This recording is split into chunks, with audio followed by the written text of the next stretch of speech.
Olivier Dubois, bonjour. Bonjour.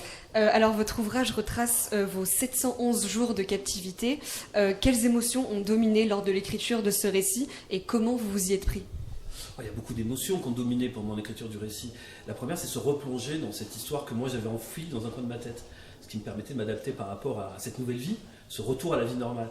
Donc évidemment, j'ai l'impression d'avoir parlé et écrit sur un autre personnage, que j'appelle Zeytoun dans le livre. C'était un peu mon double, et c'est lui qui a pris en frontal tout ce qui s'est passé. Donc c'était redépioter, rouvrir tout ça, et puis le regarder avec une précision pour le faire comprendre dans un livre. Donc il y a énormément d'émotions. Toutes les émotions vécues là-bas, je les ai revécues en gros en écrivant le livre. Et tout à l'heure, vous disiez que vous ne vous attendiez pas justement à recevoir ce prix. Qu'est-ce que ça procure comme émotion? Un prix, ça fait toujours plaisir. C'est une reconnaissance. Après, moi, je suis toujours c'est un peu spécial pour moi d'avoir une reconnaissance par rapport à une histoire comme ça. C'est pas comme si c'était quelque chose que vous avez projeté, une enquête. C'est arrivé, j'ai fait le récit de ce qui s'est passé pendant 2 ans. Bon, c'est reconnu, ça a touché les gens, mais on ne sait pas si ça va être bien transmis au public, on ne sait pas comment les gens vont le prendre, on ne sait pas si cette histoire va intéresser. Et le fait d'avoir eu ce prix, ça prouve que quelque part, ça a touché au-delà de ce que je pensais pouvoir toucher, mes parents, mes proches, mes amis. Est-ce qu'il y a eu un moment précis où vous vous êtes dit, bon, là, je dois écrire, ou c'est venu comment cette idée? Alors, c'est un concours de circonstances. Ça vient à peu près une dizaine de mois après la Libération. Et ça coïncide avec un appel téléphonique d'une maison d'édition, Michel Lafon, qui me dit qu'on est intéressé, on n'a pas osé t'appeler avant, on est intéressé par faire un livre avec toi.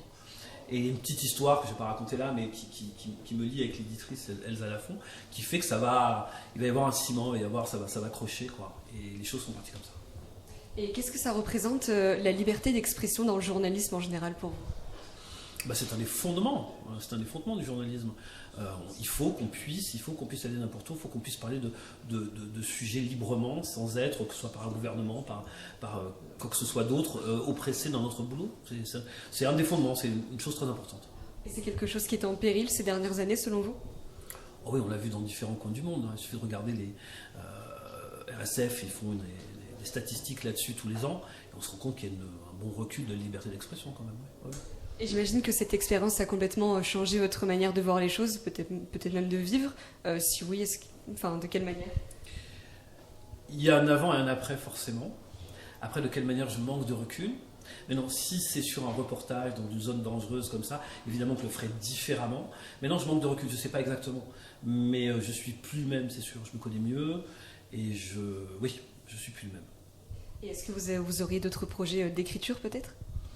J'aimerais bien écrire un nouveau livre, il y a un projet de documentaire aussi, des projets personnels, prendre le temps, moins d'actu et beaucoup plus de temps pour exprimer un sujet sur la longueur.